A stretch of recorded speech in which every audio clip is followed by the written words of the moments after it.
नमस्कार।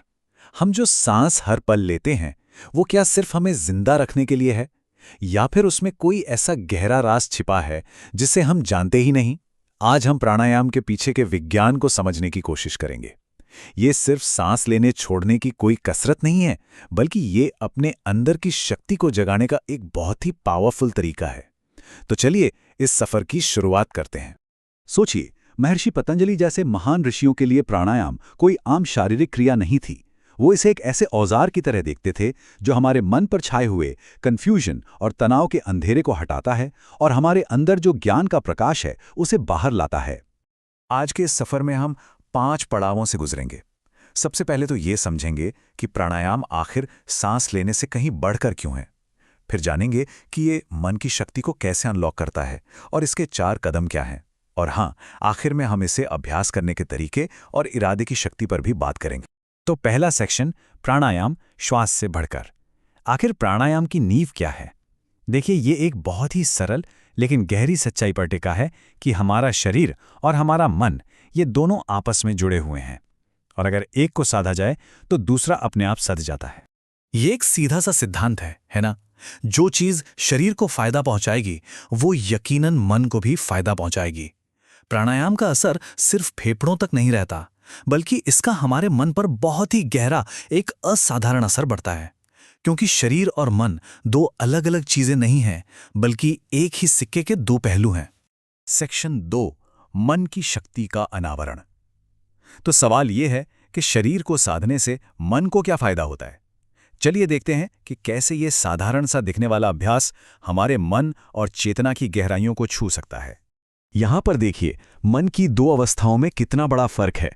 एक तरफ है बेचैन मन, जो अंदर से अशांत रहता है और सही गलत का फैसला भी ठीक से नहीं करने देता। और दूसरी तरफ है एक नियंत्रित मन, जिसे प्राणायाम से साधा जा सकता है।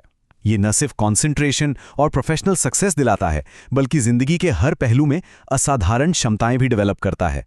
मनुस्मृति में एक बहुत ही खूबसूरत बात कही गई है, जैसे आग में तपाने से धातुओं की सारी गंदगी, सारी अशुद्धियां जल जाती हैं, ठीक उसी तरह प्राणायाम हमारी इंद्रियों को शुद्ध करता है, उन्हें प्यूरिफाई करता है और उन्हें हमारा सबसे बड़ा सहयोगी बना देता है।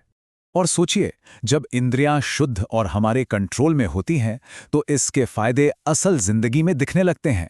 अंदर से एक सफाई महसूस होती है, काम करने की कैपेसिटी बढ़ जाती है और कमाने की शक्ति भी। ये एक सेहतमंद, लंबी और आखिरकार खुशी से भरी जिंदगी का रास्ता खोल देता है। सेक्शन 3, प्राणायाम के 4 चरण। तो अब तक हमने इसके क्यों को तो समझ लिया है, तो चलिए अब इसके कैसे पर आते हैं, इसकी तकनीक को समझते हैं। हो सकता है ये संस्कृत शब्द सुनने में थोड़े मुश्किल लगे, लेकिन इनका मतलब और पूरी प्रक्रिया बहुत ही सरल है। प्राणायाम का एक पूरा साइकिल इन 4 स्टेप से बनता है। शुरुआत होती है रेचक से, यानी धीरे धीरे सांस को पूरी तरह बाहर छोड़ने से। फिर आता है बाह्य कुंभक, मतलब सांस को बाहर ही कुछ पल के लिए रोक लेना। इसके बाद है पूरक, जिसमें आराम से सांस को अंदर भरा जाता है। और आखिर में आभ्यंतर कुंभक, यानी सांस को अंदर रोकर रखना। इन 4 पड़ावों को पूरा करने पर एक चक्र खत्म होता है। सेक्शन 4, पहला अभ्यास। चलिए अब थ्योरी से प्रैक्टिस की ओर बढ़ते हैं। यहाँ कुछ बहुत ही साफ निर्देश हैं जिनसे इस अभ्यास को सुरक्षित और असरदार तरीके से शुरू किया जा सकता है। देखिए, सही तैयारी बहुत जरूरी है। इसके लिए सुबह का समय सबसे अच्छा माना जाता है। किसी खुली और ताज़ी हवा वाली जगह को चुनें। जमीन पर बैठ रहे हैं तो एक आसन या मैट जरूर बिछाएं। और हाँ, सबसे जरूरी बात, पूरी प्रक्रिया के दौरान रीढ़ की हड्डी बिल्कुल सीधी रहनी चाहिए। अब ये जो स्टेप है ना, ये शायद सबसे ज्यादा जरूरी है। सांस के अभ्यास में उतरने से पहले बस कुछ पल शांति से बैठें और मन में जो भी विचार चल रहे हैं उन्हें थमने दें।